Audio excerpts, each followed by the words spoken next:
Barangay Ginebra hahabol pa sa trade deadline mga bro bago magsimula ang PBA at Troy Rosario gustong mangyari. So expected ngang magpapalakas itong Barangay Ginebra ngayong Commissioner's Cup mga bro. Matagal-tagal na din noong huli silang magkampiyon kaya panigurado gutom na naman sila sa kampyonato. Pero hindi nga ito magiging madali para sa kanila dahil may guest team nga na Hong Kong Eastern. May mga nagsasabi pa nga na mas malakas pa daw ito kaysa sa Bay Area Dragons noon. Well, para sa akin mga bro, kahit may Troy Rosario sa kanilang lineup, mukhang kailangan pa rin talaga nila ng legit center. Although may Japit Aguilar naman sila pero hindi na talaga kaya ni Japit maglaro ng mahabang minuto dahil mabilis na nga itong mapagod dala ng kanyang edad. Pero ayon nga sa source mga bro ay hahabol daw itong Barangay Ginebra sa trade deadline upang makakuha ng backup big man. Isa nga sa kanilang tinitingnan ay ang posibleng comeback ni Sistan sa Barangay Ginebra dahil magiging free agent na nga ito. Solid na import stopper nga itong si Sistan lalo na kapag Commissioner's Cup dahil matatangkad nga ang mga import dito. May Stephen Holt naman sila na isang import stopper din pero hindi na talaga nito kakayanin ang mga import na 6'8 pataas.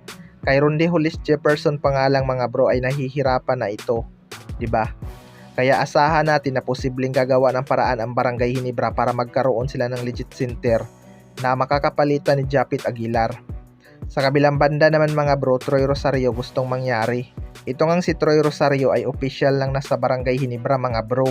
Malaki nga ang expectation ng mga fans na makakatulong si Troy Rosario sa kanilang kampanya ngayong Commissioner's Cup. Big addition talaga sa kanilang wing itong si Troy Rosario mga bro, lalo na't di pa ganun ka-sure kung makakapaglaro na si Jimmy Malonzo. Ang concern lang ng mga fans sa kanya ay ang kanilang chemistry.